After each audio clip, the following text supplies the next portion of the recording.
Hello students, তোমাদের সকলকে স্বাগত জানিয়ে আজকের ভিডিও শুরু করছি। আজকের ভিডিওর বিষয় ইংলিশ গ্রামার অ্যান্ড ভোকাবুলারি, তার অন্তর্গত ভয়েস চেঞ্জ। আজকে আমি voice change of interrogative sentences with yes no type questions সেটাই আজকে করে দিয়েছি। তাহলে চলো বেশি দেরি না করে ভিডিওটি শুরু করা যাক। তার আগে তোমাদের কাছে আমার একটা ছোট্ট অনুরোধ, যে ভিডিওটি যদি তোমাদের ভালো লেগে থাকে তাহলে ভিডিওতে একটি লাইক দেবে এবং চ্যানেলটিকে অতি অবশ্যই সাবস্ক্রাইব করবে। ঠিক আছে, তাহলে চলো ভিডিওটি শুরু করা যাক। Do you love animals? তুমি কি প্রাণীদের ভালোবাসো? এখানে দেখো, এটা হচ্ছে ডু, মানে এটা হচ্ছে অক্সিলারি ভার্ব ডু দিয়ে প্রশ্ন করা হয়েছে। ঠিক আছে, তাহলে এইখানে অ্যানিমালসটা হচ্ছে অবজেক্ট, আর এটা কোন টেন্সে আছে? প্রেজেন্ট। আগে প্রথমে টেন্স চিনতে হবে, টেন্সটা কোন টেন্সে আছে বুঝতে হবে। তাহলে লাভটা কী টেন্সে আছে? Present indefinite. তাহলে অ্যানিমালসটাকে কী করলাম? এটাকে সামনে আনলাম। তাহলে অ্যানিমালস যেহেতু প্লুরাল আছে সেজন্য আর অ্যানিমালস।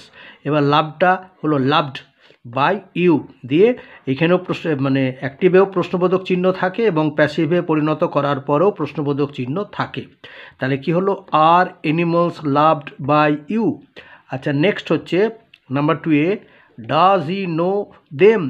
এইখানে আবার ডাজ আছে, তাহলে সে কি তাদের চেনে? তাহলে এইখানে দেমটা কি প্লুরাল আছে, তাহলে আর দেমটা দে হলো আর দে। নো ভাবটা পরিবর্তিত হলো, তার থার্ড রূপ মানে নোন, আর নোনের পরে বাই হয় না, নোন টু হিম। তাহলে আর দে নোন টু হিম। নাম্বার 3 বলা হয়েছে, ইজ হি কলিং মি? সে কি আমাকে ডাকছে? এখানে দেখো মিটা হবে আই, আর আয়ের সাথে কি হবে? অ্যাম। আয়ের সাথে ভার্ব হচ্ছে আই অ্যাম, তাহলে অ্যাম আই। আর এখানে যেহেতু এটা হচ্ছে প্রেজেন্ট কন্টিনিউয়াস, সেই জন্য এখানে কী হবে? বিং কল্ড বাই, এখানে হিটা হয়ে যাবে হিম। তাহলে am I being called by him. Number 4 বলা হয়েছে, হ্যাভ ইউ বট ইট? তুমি কি এটা কিনেছো? তাহলে এটা হচ্ছে দেখো প্রেজেন্ট পারফেক্ট টেন্স। তাহলে ইটটা এদিকে চলে আসবে, অবজেক্টটা সাবজেক্ট হল ইট, আর ইটের সাথে হবে হ্যাজ সিঙ্গুলার বলে। তাহলে হ্যাজ ইট, আর হ্যাজ থাকলে হ্যাজ বা হ্যাভ থাকলে বিন হবে, তাহলে হ্যাজ ইট বিন। বটটা থার্ড রূপে আছে bought by you, has it been bought by you. Number 5 বলা হয়েছে, ক্যান ইউ সিং রবীন্দ্রসঙ্গীত? এটা বা মোডাল ভার্ব দিয়ে বলা হয়েছে। তাহলে তুমি কি রবীন্দ্রসঙ্গীত গাইতে পারো? তাহলে ক্যানটা ক্যানই থাকবে, ক্যান এখানে Rabindrasangeet be sung by you. Can থাকলে বি হবে, তাহলে ক্যান রবীন্দ্রসঙ্গীত বি, আর সিংয়ের থার্ড রূপ হচ্ছে সাং, SUNG, তাহলে সাং বাই ইউ। আচ্ছা, নাম্বার 6 হচ্ছে, did you C the children? এখানে চিলড্রেন হচ্ছে প্লুরাল, তুমি কি ছেলেগুলোকে বা শিশুগুলিকে দেখেছিলে? তাহলে যেহেতু এটা প্লুরাল সেজন্য হলো ওয়ের দ্য চিলড্রেন, সি এর থার্ড রূপ সিন বাই ইউ। আচ্ছা, নাম্বার 7 হচ্ছে, ওয়াজ ইট সেইড বাই হিম? এটা কি তার দ্বারা বলা হয়েছিল? তাহলে এটা যেহেতু হিম আছে, তাহলে আর এটা পাস্ট টেন্স আছে দেখো সেইড, তাহলে did he say it? Did he সে ইট? সে কি এটা বলেছিল? নাম্বার 8 হচ্ছে, উইল ইউ হেল্প আস? মানে তুমি কি আমাদেরকে সাহায্য করবে?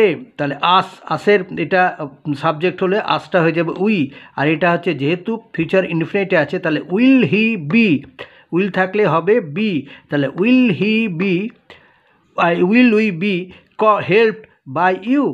তাহলে আবার বলে দিচ্ছি, উইল আসটা হয়ে যাবে উইয়ের পর হবে বি, তাহলে will we be helped by you.